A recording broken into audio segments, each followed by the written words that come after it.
तो यहाँ पे भागवत के अंदर क्या कहते हैं कि तत्र श्रद्धा मनोपत्नी होतारम समयाचत दुहित्रर्थ मुपागम्य प्रणिपत्य पयोव्रता। कहते हैं तत् श्रद्धा मनोपत्नी होतारम समयाचत। यहाँ पे जब कहते हैं संतान नहीं हो रही है, वह यज्ञ करते हैं वशिष्ठ जी के आदेश के अनुसार, और उस यज्ञ के अंदर जो होता लोग थे, जो आहुति दे रहे थे, उनसे याचना करती हैं कि आप लोग ऐसी आहुति दीजिए। होतारम समयाचत, याचना करती हैं होतारों से, किस चीज़ का? दुहित्रर्थ मुपागम्य, मुझे कन्या की प्राप्ति हो, लड़की मुझे पैदा हो।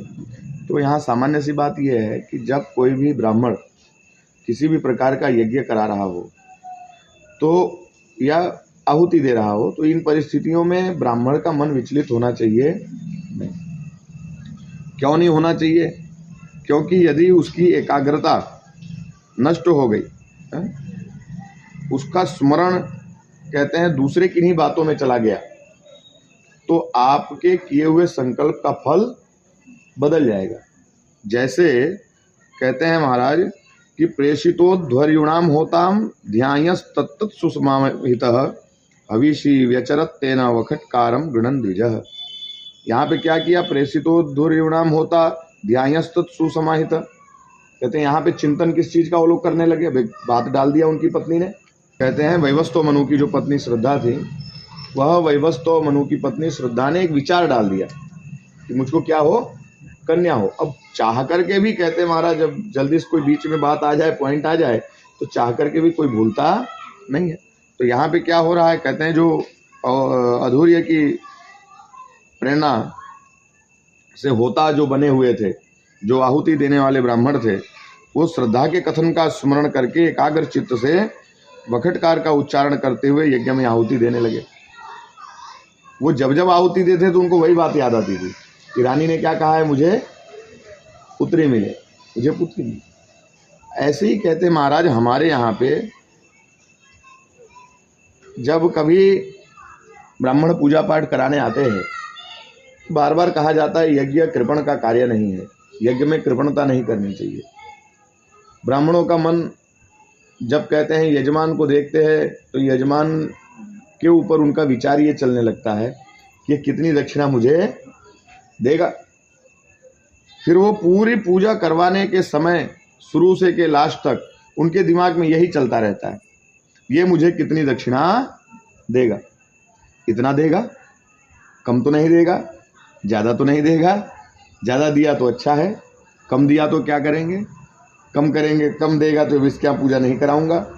ऐसा कुछ न कुछ विचार निरंतर चलता रहा, वही उन्हीं विचारों में वह आहुति देता रहता है।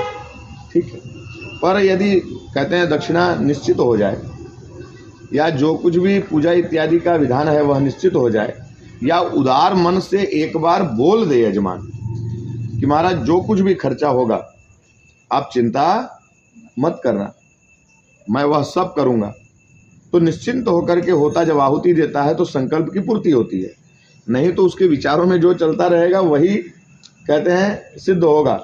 बाकी संकल्प तो ठीक है, संकल्प सिद्ध होता है, लेकिन होता का विचार भी बहुत बड़ा महत्व रखता है। यहाँ पे क्या किए कि श्रद्धा देवी ने, जो वैवस्वत मनु की पत्नी थी, उन्होंने होतावारों के मन में यह बात डाल दी कि आपको क्या करना है? कन्या के लिए आहुति देनी है, कन्या के लिए प्रार्थना करना है। तो वखटकार का उच्चारण करते हुए कहते हैं महाराज वो लोगों ने अपने मन में भावना यह रखी कि ध्यायस्तत् सुसमाहितः, तो कहते हैं मन में ये भावना रखी कि जो है कि इनको क्या हो जाए? कन्या हो जाए। हविषि व्यचरत तेन वखटकारम गृणन द्विजः होतस्त्यव्यभिचारेण कन्ये ला नाम सा भवत ताम विलोक्य मनुप्राह नाति हृष्ट मना गुरम। कहते हैं अब उनके विचार ऐसे थे, कहते हैं जब इस प्रकार से आहुति दी गई यज्ञ कुंड के अंदर, तो कहते हैं कार्य विपरीत हो गया, संकल्प का उल्टा फल मिला, और कहते हैं उस फल स्वरूप कहते हैं पुत्र के स्थान पर एक कन्या प्रकट हो गई, और कन्या का नाम इला पड़ा, इला नाम की कन्या हुई। होतस्तद्व्यभिचारेण कन्ये ला नाम सा भवत। कहते हैं इला नाम की कन्या उत्पन्न हो गई। बोलो देखो कितनी बड़ी चीज है। ब्राह्मणों का विचार अगर एकाग्र नहीं रहा तो यजमान का संकल्प भी उल्टा हो सकता है। इसलिए भूल करके भी किसी भी परिस्थिति में आपके यहाँ पे ब्राह्मण यज्ञ कराने आए उसको मन से कभी विचलित नहीं करना है। कभी कभी क्या होता है, जब यज्ञ कराने के लिए कोई ब्राह्मण हमारे द्वार पर आता है, उसने हमें समय दिया है या हमने उसको समय दिया है कि हम 8 बजे आएंगे, हम 7 बजे आएंगे। मान लो कि वह ब्राह्मण कहीं किसी कार्य में फंस गया, बेचारे को आने में लेट हो गया, तो हम उससे पूछने लगते हैं, अरे महाराज जी आपका ये आने का कोई टाइम है?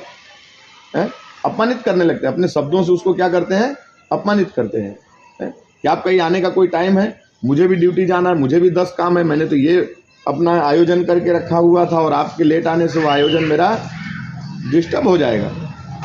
इससे ब्राह्मण अपमानित फील करता है। एक बार जिसको अपमान जैसा महसूस हो गया, वह भले यज्ञ कार्य आपका करा रहा है, लेकिन उसके दिमाग में वह अपमान घूम रहा है।